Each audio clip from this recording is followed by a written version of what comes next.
ನಿನ್ನೆ ನಿಧನರಾದ ಖ್ಯಾತ ಬಹುಭಾಷಾ ನಟಿ ಬಿ ಸರೋಜಾದೇವಿಯವರ ಪಾರ್ಥಿವ ಶರೀರಕ್ಕೆ ಬೆಂಗಳೂರಿನಲ್ಲಿಂದು ಮುಖ್ಯಮಂತ್ರಿ ಸಿದ್ದರಾಮಯ್ಯ ಅಂತಿಮ ನಮನ ಸಲ್ಲಿಸಿದರು.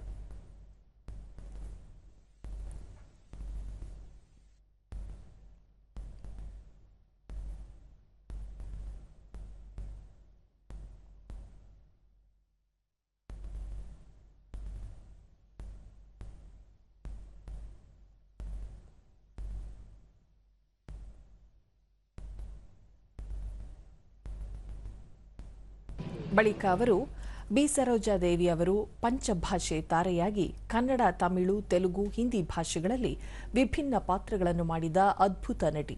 ಅವರ ನಿಧನ ಇಡೀ ಚಿತ್ರರಂಗಕ್ಕೆ ತುಂಬಲಾರದ ನಷ್ಟವಾಗಿದೆ. ಚಿಕ್ಕ ವಯಸ್ಸಿನಲ್ಲಿಯೇ ಸಿನಿಮಾ ರಂಗವನ್ನು ಪ್ರವೇಶಿಸಿ 7 ದಶಕಗಳ ಕಾಲ ಕಲಾವಿದೆಯಾಗಿದ್ದರು.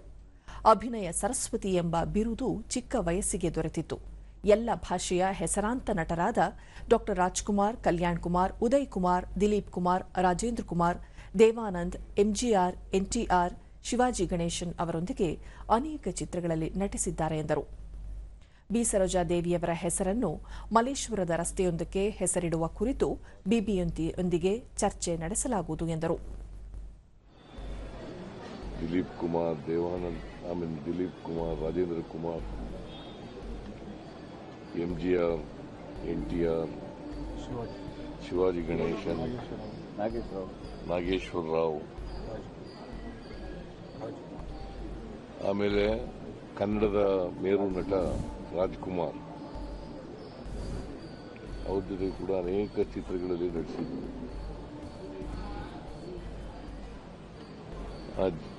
ಅವ್ರು ಮಾಡಿದಂಥ ಯಾವುದೇ ಪಾತ್ರ ಇರಬಹುದು, ಆ ಪಾತ್ರಕ್ಕೆ ಜೀವ ತುಂಬತಕ್ಕಂಥ ಕೆಲಸವನ್ನು ಮಾಡ್ತಾ ಇದ್ದಾರೆ. ಅವರ ಆತ್ಮಕ್ಕೆ ಚಿರಶಾಂತಿ ದೊರಕಲಿ ಅಂತೇಳಿ ನನ್ನ ಪರವಾಗಿ, ಸರ್ಕಾರದ ಪರವಾಗಿ ಪ್ರಾರ್ಥನೆಯನ್ನು ಮಾಡ್ತೇನೆ. ಬಿ ಸರೋಜಾದೇವಿಯವರ ಹುಟ್ಟೂರಾದ ಚನ್ನಪಟ್ಟಣ ತಾಲೂಕಿನ ದಶವಾರ ಗ್ರಾಮದಲ್ಲಿ ಸಕಲ ಸರ್ಕಾರಿ ಗೌರವಗಳೊಂದಿಗೆ ಅಂತ್ಯಕ್ರಿಯೆ ನಡೆಯಿತು. ಈ ವೇಳೆ ಉಪಮುಖ್ಯಮಂತ್ರಿ ಡಿಕೆ ಶಿವಕುಮಾರ್ ಸೇರಿದಂತೆ ಕನ್ನಡ ಚಿತ್ರರಂಗದ ಹಲವು ಗಣ್ಯರು ಅಂತಿಮ ನಮನ ಸಲ್ಲಿಸಿದರು.